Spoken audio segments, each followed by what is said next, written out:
All right, good evening. This is the regular meeting of the Wyoming Board of Education, our September meeting. I'm going to call the meeting to order. May I have a roll call, please? Mrs. Broderick, Here. Mr. Buckner, Here. Mrs. G. Here. Mrs. Aller. Here. Thank you. Will you all join me in the pledge? I pledge allegiance to the flag of the United States of America and to the republic for which it stands, one nation, under God, indivisible, with liberty and justice for all. All right, this evening we are recording our meeting and we'll make it a practice. This particular owl camera will pick up any voice whenever it is, so I need to ask everyone to be quiet until it recognizes where you are. We are going to release the recording afterwards.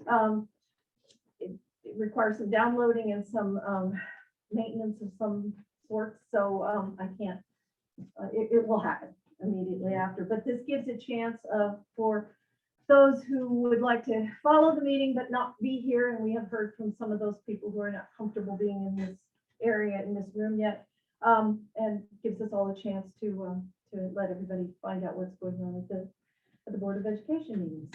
So I'm going to go on to recognition of the public. I remind you, as it's in the agenda, that our policy 0169.1, Wyoming City School District regular Board of Education meetings are not public meetings, but meetings held in public. So we are here this evening to carry through with the business of this school district. There's a long statement here. I do need to feel like I need to remind some people, just please keep in mind that we do have a time period, so we will limit people to 3 minutes. And we ask that you follow the protocol as it's listed here, and especially in terms of not mentioning particular names of employees, members of this community, children in your presentation. The speaker should give his name or her name, address prior to the beginning of his or her remarks. Only Wyoming residents or Wyoming City School District employees may address the board. All right, I'm going to move on to Mr. Rob Westerman, and I believe if you stand right there, the camera will circle around and get you when you start talking. Good. Rob Westerman, 266 Oak Farm. I have been a resident here for 10 years, and we moved here like most folks for one reason, and that is the schools. Over 10 years, I've stood and I respected and I supported our schools, but if I'm honest, the question tonight is coming from a place of concern. Last week, an email was sent out about let's talk about belonging. As I read the email, I was excited to see the steps that we as a district are taking to encourage diversity, belonging, and inclusion.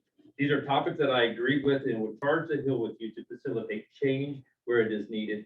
However, the email went on and turned into a defensive email, encouraging parents to know that our district is not teaching certain periods. This is where I started to turn. But let me give you some history. Last February, I reached out to the leadership to request some information that was shown to a student of mine. I was told after a month and a half of conversations that it could not happen and I could not get the information. I took the truth and I took the word of the administration that I could not have it for a good reason. However, several months later, I had a conversation with a superintendent of a local school district who told me that the reasons that were given to me were false.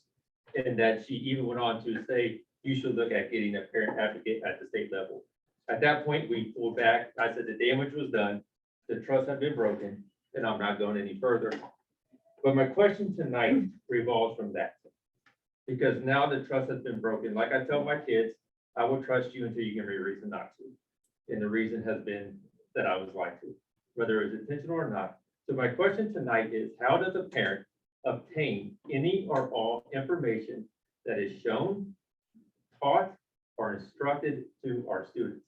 And is there a difference between what we can get as far as what is taught, what is shown, what is in any kind of different theory? Or is it just, how do we get any and all information? We like to talk about transparency. However, what I've noticed is that our school district likes selective transparency. So once again, I ask, what is the written policy or procedure for parents to request any and all material that is shown, instructed, or taught to our students? Thank you. Thank you. We had some newcomers who came in. I please ask you to put your masks on. This is a mask mandate going on in this building here, so I need you to. If you would like to go home and watch it on the video, we will be sending it out if that would be more preferable to you than sitting here with your mask. No. We can't continue the Well, then you meeting. can shut the meeting down. Call the police. You showed our kid a Black Lives Matter movement and then refused to show Right. them. You don't follow your rules, call the police. I'll call Officer Patrick right now. Call him up. Maybe we should leave that. Well, then I'm going to ask for a motion to go into executive session. May I have that motion? So moved. May I have that second? Second. Thank you. Roll call, please. Mr. Buckner? Yes. Mrs. G? Yes. Mrs. Zoller? Yes. Mrs. Broderick? Yes.